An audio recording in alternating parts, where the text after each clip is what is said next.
With a parallax background, the background scrolls and the person walking stays still and it creates the illusion of movement. The extreme foreground would move the fastest and the sky would move the slowest. The farther away an object is, the slower it's going to move. These are ones done by my students, juniors in high school. But this next one is far more professional because it was done by a former student of mine, Samantha Uroza, as a freshman in college at the School of Visual Arts. We finished with the sky and the sun or moon, and now we're on to the next layer, the background layer. This is the part 2 of the tutorial.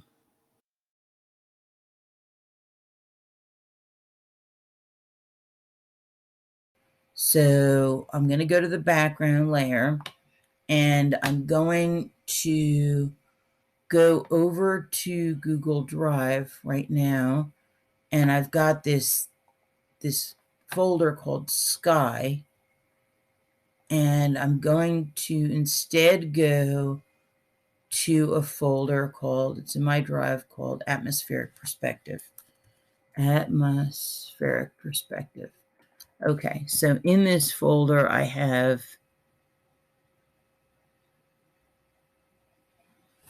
some images of mountains that are far away, and you can see here, if you look, that things tend to fade into the distance. They get grayer and lighter as they get farther away if it's a cloudy day. But if it's a sunny day, in addition to getting fading as they go off into the distance, they also look a little bluer. And that's because the dust particles in the air reflect the blue of the sky. So you can see these faraway mountains are faded, but it's an overcast, cloudy day. Whereas in this picture, there's some blue in the sky and therefore some blue-gray in the mountains. So what you're going to see is that the farthest away mountains are kind of bluish as they're reflecting what's in the sky. I'm going to go with kind of a grayish mountain because it's sunset, getting on towards evening. So I'm going to do the farthest away mountains first. I'm going to take my lasso tool and make sure you're in the layer that's called background. I'm going to draw with my lasso tool some low mountains. And the trick with the lasso tool is you have to go all the way around the outside edge and then connect it back so that it closes the loop, and then you'll see that crawling ant pattern. Now, I'm going to make the top of my mountains a light gray, and I'm going to make the bottom of my mountains a slightly darker gray, not too much darker. These are the faraway mountains, okay? And I'm going to go to my gradient tool. Gradient tool, click and drag. Okay, and I'm going to try that again.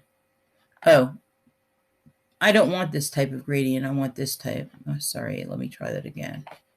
Okay, so I want more of a linear gradient. There we go. So it's lighter at the top and a little darker at the bottom.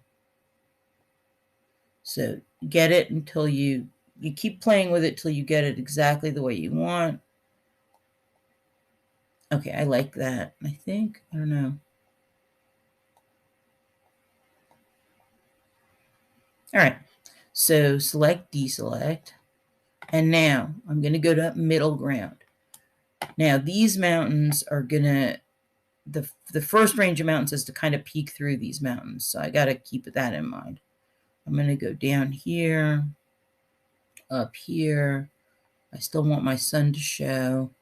I'm going to go all the way around here and close that loop, get the crawling ants. And now I think I want these mountains to be a little bluer or purpler. So let me just see. Get like a bluish color for the background color and kind of a blue-gray for the foreground color. But notice that the colors that I picked are a little darker.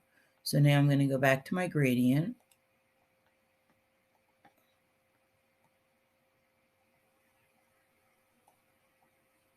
So this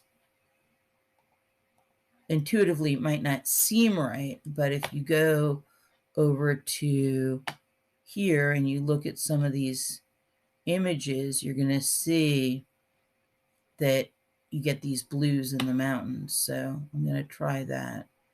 And also I'm taking a little bit of artistic license.